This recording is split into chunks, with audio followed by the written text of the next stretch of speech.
a majority of country can overthrow a government if it doesn't protect their rights, Thomas Jefferson. And freedom means exercising of individuals' free will without any constraints. And freedom is the main concept of liberalism, an idea that government involvement in social life needs to be diminished to its possible minimum, since some officials tend to abuse their authority on expenses of other people while pursuing some common goods. And we can see examples of corrupted politicians in many countries in this world despite its economic development, on social consciousness or ideological superstructure. And Karl Marx and his followers were studying freedom from the point of view of capitalism, or to be more precise, lack of freedom, since they were saying that capitalistic system tends to reduce both exploited and exploiters to the level of slaves of the system. And even though so-called owners of means of production tend to have somewhat more freedom than people who working for food and shelter entire life, still it could only define the metal of which the chains of consumption are made of, gold or steel accordingly. And in order to understand freedom, you need to know about slavery, and that's why I'd like to tell you about Stoicism, which was an intellectual movement emerged in Europe in the 2nd century. And it's difficult to say about the perception of slavery at those times, because the only textual evidences left were written by rich men, and they were saying that there are wise men who are good and free, and there are ignorant men who are bad and slavish, and that all of the people have the same rationale. However, only few of people could achieve a level of wise men, and apparently rich people were appraising slavery because it was the main driver of economy at those times.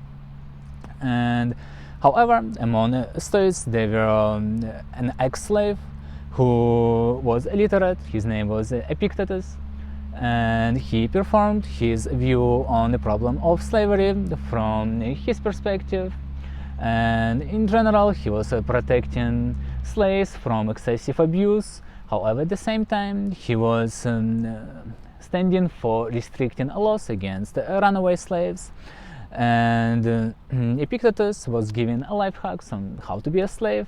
He was suggesting to distinguish between matters of internal factors and matters of external factors.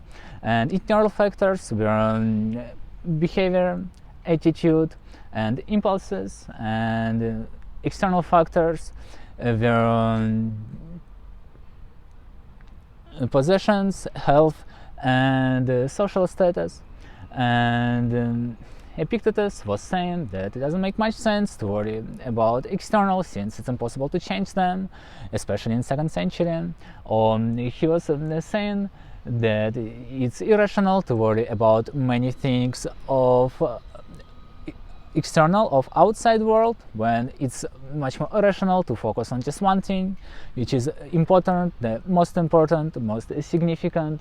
It's internal, and it's people in the mind. And he was saying that pain and losses only referred to external factors.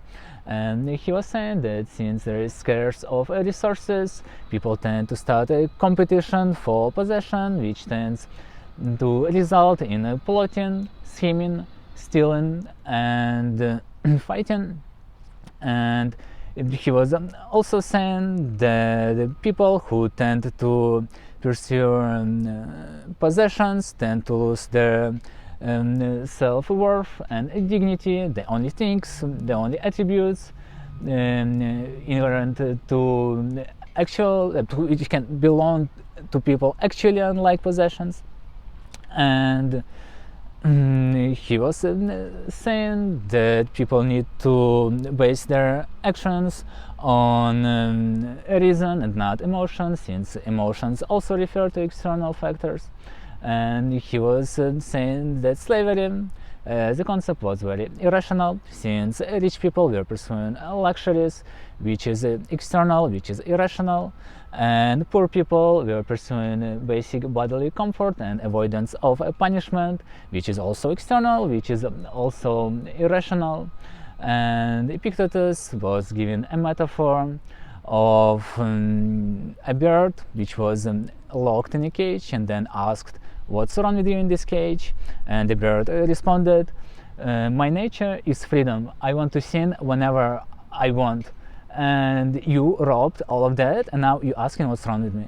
And perception of freedom and slavery reminds me ideas of Ivan Pavlov, who created a theory of conditional reflexes, and the metaphor which can describe the whole concept belongs to John Walters, who said, "Give me 10 healthy kids and my own created universe, and I will make them specialists of any field, like lawyers, or like doctors of any degree, or like artists or merchants, or even a beggarman, despite of their predisposition, talents, or race."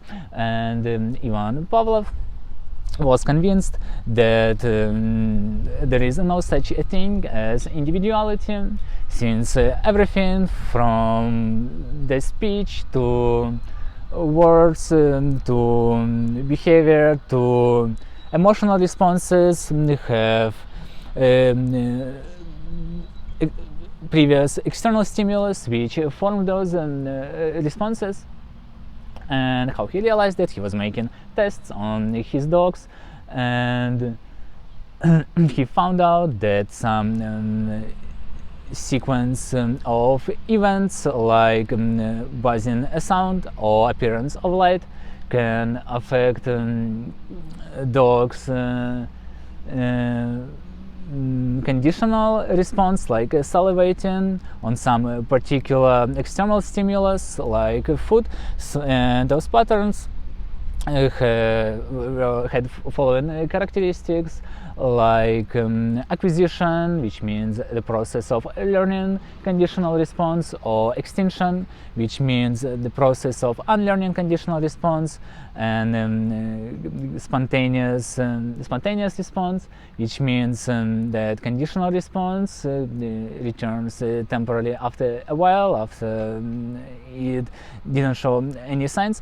And Pavlov was saying that conditional response, when Pavlov was correlating this theory on human being, he was saying that conditional response means human behavior, and external stimulus means outside factors, and that all the human behavior is definitely determined by external factors.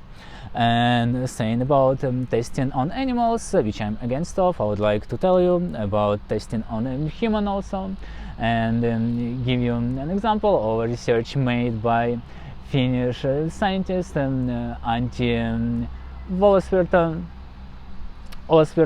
who made a case study on effects of external stimulus on human mental well-being. And the stimulus he chose was the covert surveillance and loss of digital privacy. So him and his team launched an experiment when they installed hidden cameras in Finnish in 10 of the households in Finland. And they installed the cameras only in living areas, like living rooms and kitchens, and not private sensitive areas. And they also installed audio recording devices and their spyware on all of their electronic devices. And people, like tested people, they were of course informed about the experiment, and tested people gave their informed consent. They were guaranteed that their private data can be shared with third parties, and they were informed about potential side effects of such experiment, and they were shown the cameras and how the broadcasting picture looked like, and they were told their official rights and responsibilities, and they had an opportunity to withdraw from the experiment at any time, and they were even paid some money. And the experiment lasted for 6 months, and every month the participants were surveyed and questioned about their perception of effects of covert surveillance, and people had rather different responses, which were totally tied to their privacy boundaries. However, in general, they were saying that they didn't like surveillance for the following reasons. First, they didn't like restriction of their inner freedom. They didn't like that some of their medical conditions can be exposed to strangers.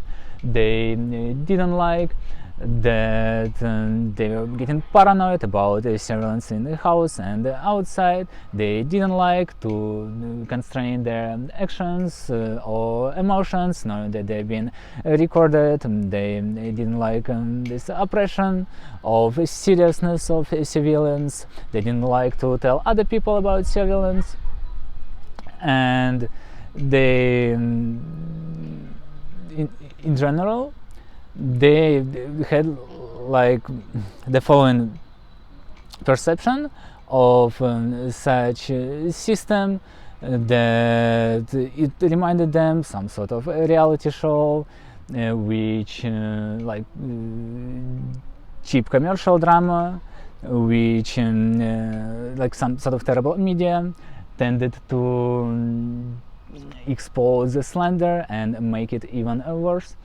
And they were asked to make a list of people they would least allow this information to be informed, and they said that the list that would like to share this information was a government, then friends and acquaintances, then public media, then companies, then employers and police, which they didn't like idea that police could have control over the private sensitive information, since it was a violation of their rights. And the general impression was that covert surveillance was not fun at all, and covert surveillance caused them symptoms of anxiety, annoyance, concern, and even rage, which proves another time that restriction of human rights and freedoms have nothing but negative consequences. Thank you.